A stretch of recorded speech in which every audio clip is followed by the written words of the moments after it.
So let me tell you my life story, at least from a professional perspective. But at the age of 22, I didn't really know what I wanted to do or who I wanted to be professionally in the workforce. And I left school thinking that I wanted to be a creative, like a graphic designer or an animator.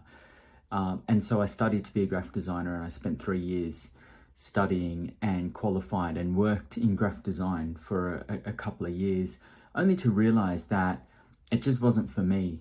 Being a creative individual and enjoying that creative process is very different to working in an industry that just dictates to you. And especially when you're on the lower rungs of the ladder in design, you're really just being told exactly what to do, and there's not a lot of creativity involved. And so I left that industry pretty quick, and I found myself, I guess, at a place where I had no idea what I wanted.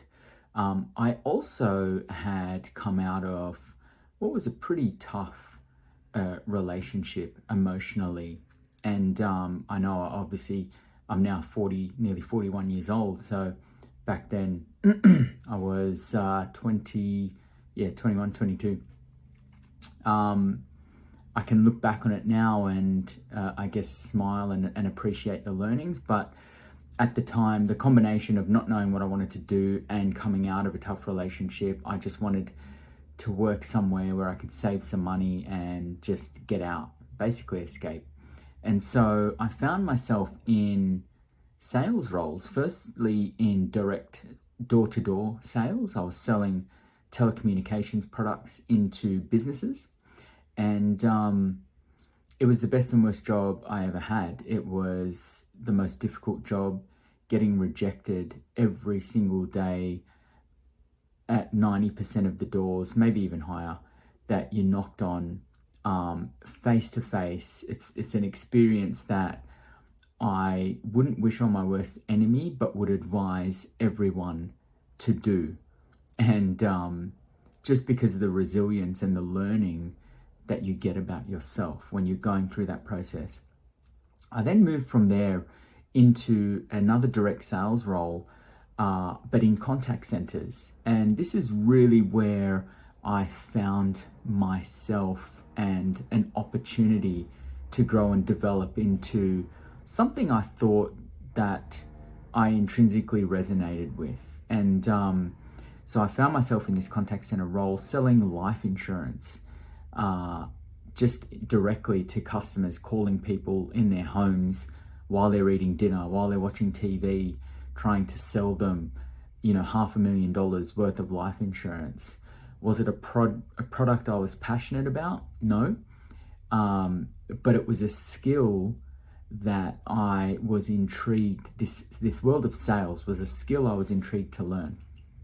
But what really lit a fire under me in this industry was the ability to grow and develop and move up the chain despite my lack of being an academic. I was the closest thing you could get to a school failure without actually failing. I think in Australia we have our HSC, which is our final years of school.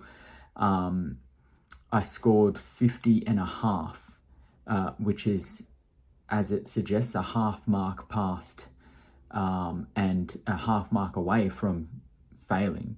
And I reckon it was probably more sympathy than ability that got me that half mark anyway, because I think most of my teachers just liked me as a person rather than my academic ability. And so without being an academic, being in sales in the contact center paved the way for me to build a career and a future, something I knew I was capable of, something where I didn't have to be able to just recite and regurgitate information on my feet and allow that to be the judge of how smart I am, but a career that gave me the ability to use my emotional intelligence to coach and develop and lead people. And so from that point, I spent 13 years in contact center leadership roles, just learning and immersing myself in what it takes to become the best manager and leader I possibly could be whilst I grew my career. And I even took that career to London for 4 years. So I met my now wife in the job I was working in contact center back in 2012. And she was a backpacker. She had 8 months left on her visa. And so I bit the bullet and I packed everything up and moved back to London with her. And I managed a contact center over there for 4 years. And I got really lucky in getting a job there because it wasn't easy as an Australian with no network in a city like London, which has an astronomical population compared to Sydney. So the competition in terms of finding a job was so fierce, especially when you don't have a network of people to rely on. And it took me well over 3 months to land a job. Looking back, I was probably lucky that I landed one that fast. But yeah, managed a contact center in London and built a really nice operation there before moving back to Sydney and then reconnecting with a great friend of mine and helping him build an outsourced contact center in Surrey Hills in Sydney. If you know Sydney geographically at all, you'll know Surrey Hills as a pretty hip and cool area. If I was to compare it to London, it would be like that sort of East London, Shoreditch feel. Anyway, I was a general manager and we built that brand. It's called Astia. And we built that entire operation to about 80 seats across multiple clients in financial services, in retail and in government. And then I got the opportunity to step away from that contact center leadership role into technology. And I'd always had a bit of an inkling in the back of my mind of the world and the pace that the world is moving in regards to technology. It would be really helpful to immerse myself in that space. And so I took the opportunity to be the country manager for a startup or scale up in the UK, but startup in Australia. And then that role progressed into another role at a different technology company, selling cloud contact center technology back into contact centers. So contact center and customer experience technology. And that's sort of what I've been doing for the last 6 years.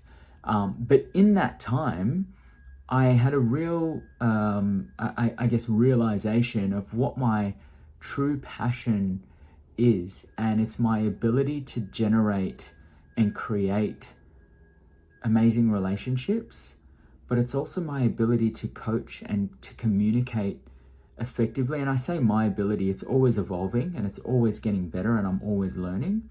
But my passion really is in what does amazing leadership look like and how can I learn as much as I can about it and impart some of that knowledge on others. And purely from the perspective of I understand what poor leadership looks like because I've experienced it many times in my career.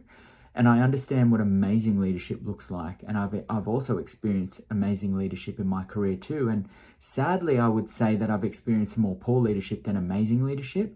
And this is where my passion for growing the Evergreen Leadership Collective and for creating the initial Masterful Leadership Course has come from. Because if we can change even one person's experience of what a great leader looks like versus a terrible leader, then we know that the world is just that little bit better for having us here and for this passion that I've found. And so I spent many years, if you take the 13 years in leadership roles, but then outside of that, the years and years of listening to podcasts, reading books, observing what great leadership looks like, observing what poor leadership looks like, and then taking the Bruce Lee approach, the Jeet Kune Do approach, if you're familiar with martial arts, of taking what I feel to be